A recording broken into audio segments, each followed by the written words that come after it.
Welcome to Mystic Musings with Tobie Hewitt. I'm Tobie Hewitt, and I'm your guide through time and space and all points in between. Mystic Musings will give you insight into who you are, why you are here, how to live an authentic life, and where you fit into the universe around you.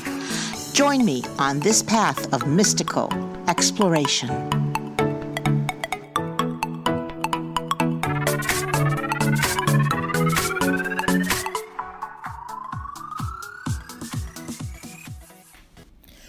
Welcome to episode 13 of Mystic Musings with Tobie Hewitt. This week, we will discuss the concept of energy vampires and how to deal with them as we continue our mystic journey. I have been asked about energy vampires by various folks over the years, and this episode addresses those questions. As interdependent creatures, we enjoy a measure of balance in our interactions with each other. When we engage with others, we feel the ebb and flow of energies between us, and these serve to nurture our body, mind, and spirit. But sometimes we encounter situations or people whose very presence near us seems to sap us of physical, mental, and even spiritual energy. The environment or the person seems to be drawing off energy from our core, leaving us with the feeling of depletion and an intense desire to escape. There are people in this world who, for want of a better word, are energy vampires. Being in their presence drains us, causing confusion and dread of running into them. When we interact with them, they seem to draw the energy off of us as though sucking it out with a psychic straw. We quickly become depleted and can't quite put our finger on exactly why until we part from the person and regain our sense of balance and energy. Energy vampires are normally self-centered, but this does not mean they have a healthy energy level. They can be egomaniacal, believing they are better than those around them.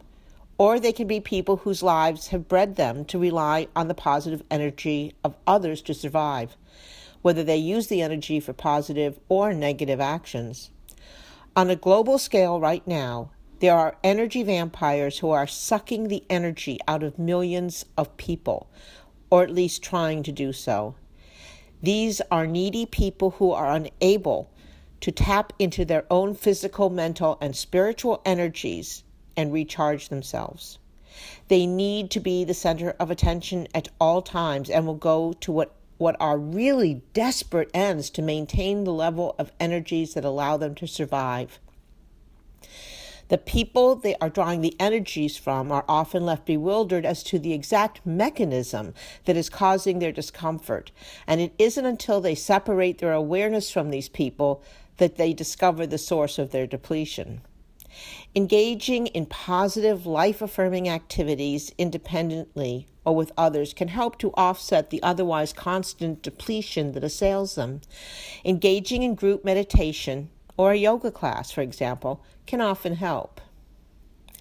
On a more individual level, we can encounter people whose very presence near physical presence near to us causes discomfort. It is not that they are necessarily willfully thinking and acting on the impulse to use our energy for their purposes.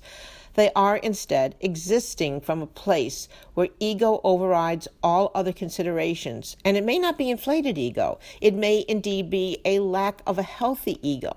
And they gain energy from drawing off of your healthy self-awareness. I have rarely found energy vampires that are aware they are acting on their deficiencies and causing discomfort or harm. They interact with us and their mere presence drains us. It is best to separate yourself from these people as quickly as you realize the situation. In another situation, you can walk into a building or a room and suddenly you feel overwhelmed by a feeling of exhaustion. And taking another step into that space feels like a weight is increasing on your shoulders and pressing you down. In this case, there are two options. If you do not need to be in this space, you can leave and you will feel better almost immediately.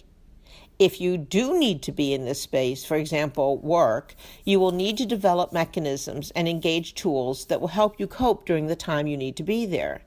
Carrying supportive crystals in your pocket, especially if you are aware of the situation on an ongoing basis, can offset these negative feelings. You can also ask for help from the realm of spirit. You can say a positive affirmation such as, "I am protected and I am safe."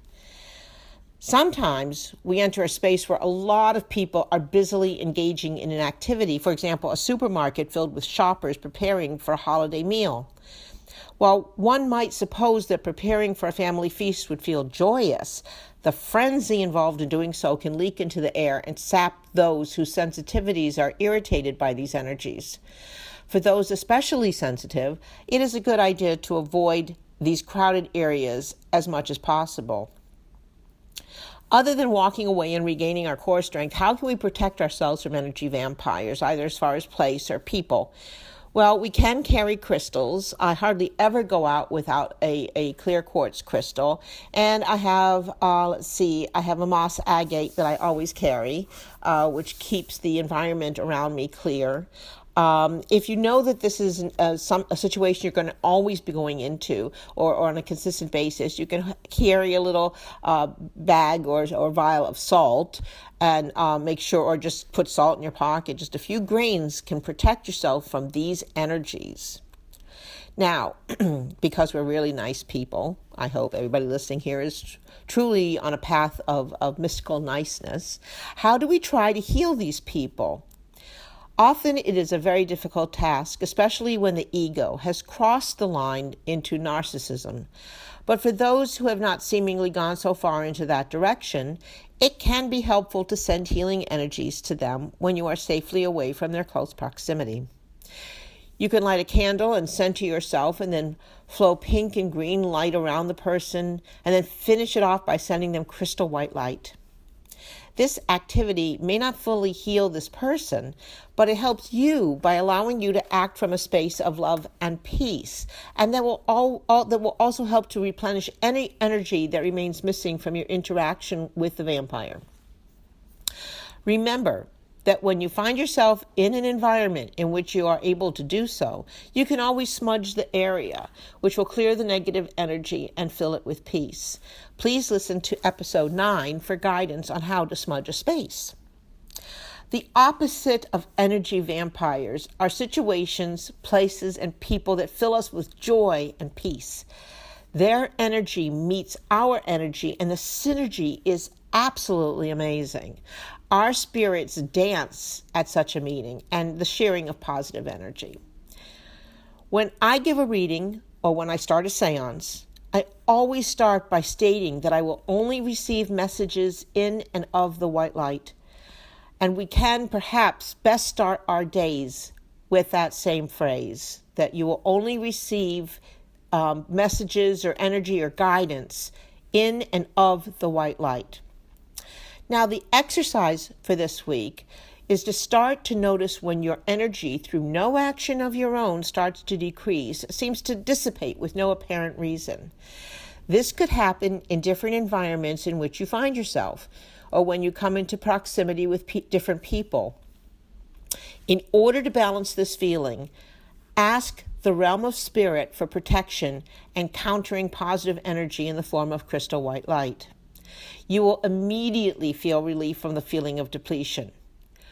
Always remember that this supportive and protective energy is always, always, always available to you, and you may want to practice drawing this to you on a regular basis.